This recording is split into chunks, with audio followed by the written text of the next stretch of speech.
চূড়ান্ত হয়ে গেল এশিয়া কাপের দল, ম্যাচ, সময়সূচি, গ্রুপ দেখে নিন। সেপ্টেম্বরে 8টি দল নিয়ে মাঠে গড়াবে এবারের এশিয়া কাপ। এবারের এশিয়া কাপে মোট ম্যাচ অনুষ্ঠিত হবে 19টি। টুর্নামেন্টটি হবে গ্রুপ স্টেজ এবং নকআউট সিস্টেমে। সেই সাথে এবারের খেলাটি হবে টি-20 ফরম্যাটে। এবারের আসরের অংশ নেওয়া 8টি দলকে 2টি গ্রুপে বিভক্ত করা হয়েছে। 2025 এশিয়া কাপে খেলবে যে শক্তিশালী 8টি দল: 8 নম্বর আফগানিস্তান, 7 নম্বর শ্রীলঙ্কা, 6 নম্বর পাকিস্তান, 5 নম্বর ইন্ডিয়া, 4 নম্বর বাংলাদেশ, 3 নম্বর হংকং, 2 নম্বর ওমান, 1 নম্বর ইউনাইটেড আরব আমিরাত। 2026 এশিয়া কাপের ট্রফি জেতার সবচেয়ে বেশি সুযোগ রয়েছে যে 4টি দলের।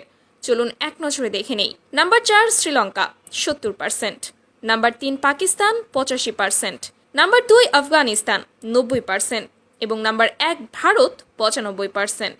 সামাজিক মাধ্যমে জনপ্রিয়তার শীর্ষে রয়েছে যে 5টি ক্রিকেট দল: 5 নম্বর সাউথ আফ্রিকা 4.5 মিলিয়ন ফলোয়ার্স, 4 নম্বর ইংল্যান্ড 8 মিলিয়ন ফলোয়ার্স, 3 নম্বর পাকিস্তান 15 মিলিয়ন ফলোয়ার্স, 2 নম্বর বাংলাদেশ 15 মিলিয়ন ফলোয়ার্স, 1 নম্বর ইন্ডিয়া 31 মিলিয়ন ফলোয়ার্স।